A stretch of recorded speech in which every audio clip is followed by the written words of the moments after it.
le pape Léon XIV en Algérie, entre héritage de Saint-Augustin et rencontre avec une société contemporaine. Du 13 au 15 avril 2026, le pape Léon XIV effectuera une visite historique en Algérie, devenant ainsi le premier souverain pontife à se rendre dans ce pays d'Afrique du Nord. Ce déplacement, à la fois symbolique et profondément humain, s'inscrit dans une double dynamique. Marcher sur les traces de Saint-Augustin, figure majeure du christianisme, et aller à la rencontre de l'Algérie d'aujourd'hui.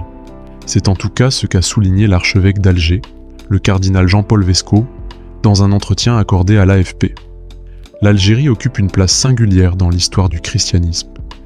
Elle est en effet la terre de Saint-Augustin, évêque d'Hippone entre 395 et 430, dont la pensée continue d'influencer la théologie chrétienne jusqu'à nos jours.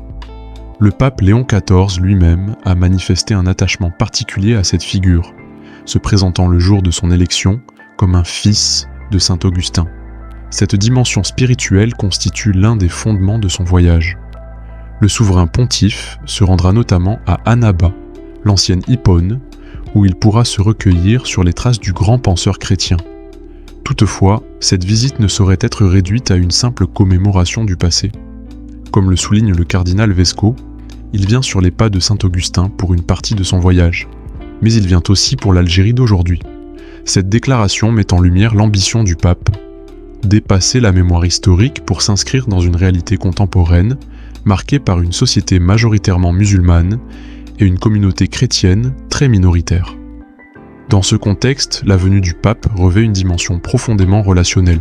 Selon l'archevêque d'Alger, Léon XIV se présente avant tout comme un frère qui vient visiter ses frères et rencontrer le peuple algérien dans sa diversité. Cette approche souligne une volonté de proximité et d'écoute, loin d'une posture strictement institutionnelle ou diplomatique. Le pape connaît d'ailleurs déjà le pays, qu'il a visité à 2 reprises lorsqu'il était responsable de l'ordre de Saint-Augustin. Le programme de la visite reflète cette volonté d'ouverture. La première prise de parole publique du pape aura lieu au pied du monument des Martyrs, un lieu hautement symbolique situé sur les hauteurs d'Alger.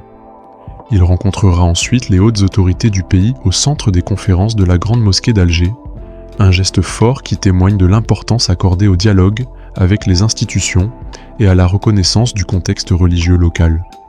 Plus largement, cette visite s'inscrit dans une démarche de rapprochement entre le monde chrétien et le monde musulman. Le pape vient continuer à construire des ponts entre ces deux univers, selon les termes rapportés par le cardinal Vesco. Toutefois, ce dernier nuance l'expression souvent employée de « dialogue islamo-chrétien ». À ses yeux, les religions ne dialoguent pas, ce sont les personnes qui dialoguent.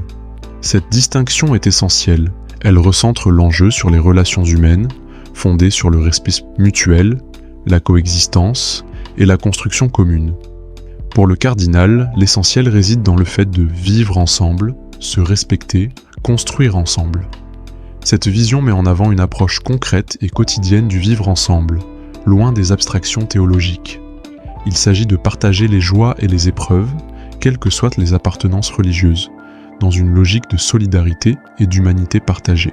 La visite du pape intervient également dans un contexte marqué par certaines spéculations médiatiques.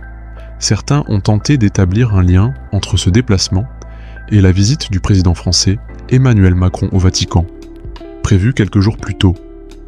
Selon ces hypothèses, le chef de l'État français pourrait évoquer le cas du journaliste Christophe Glaise, détenu en Algérie. Le cardinal Vesco a fermement rejeté ces interprétations, qualifiant ces rapprochements de fausses pistes. Il a insisté sur le fait que la vision du pape est mondiale et indépendante des enjeux bilatéraux entre la France et l'Algérie. Toute tentative d'associer ces deux agendas relève, selon lui, d'une mauvaise lecture des intentions du souverain pontife. Cette mise au point souligne la volonté de préserver le caractère spirituel et universel de la visite. Par ailleurs, le cardinal a évoqué sa relation avec Christophe Glaise, à qui il rend régulièrement visite en prison pour lui apporter un soutien spirituel. Il décrit un homme qui l'impressionne par sa dignité et sa capacité à traverser l'épreuve, sans rancœur ni animosité. Cette dimension humaine fait écho à l'esprit même de la visite papale, centrée sur la compassion et la solidarité. Un autre moment fort du voyage sera le recueillement du pape dans la chapelle des 19 martyrs d'Algérie. Ces religieux, dont les moines de Tibérine, ont été assassinés durant la décennie noire, 1992 à 2002, une période de guerre civile particulièrement violente. Ce temps de mémoire revêt une importance particulière pour l'Église locale, qui a vécu cette épreuve dans un esprit de solidarité. Comme le rappelle le cardinal Vesco, cette Église était alors composée en grande partie d'étrangers, ayant fait le choix de rester en Algérie, malgré les dangers. Leur présence et leur engagement témoignent d'un attachement profond au pays et à ses habitants. La mémoire de ces martyrs constitue ainsi un symbole fort de fidélité et de fraternité. En définitive, la visite du pape Léon XIV en Algérie apparaît comme un événement riche de sens, à la croisée de l'histoire et du présent. Elle ne se limite ni à un hommage au passé chrétien du pays, ni à un geste diplomatique, mais s'inscrit dans une dynamique de rencontre et de partage.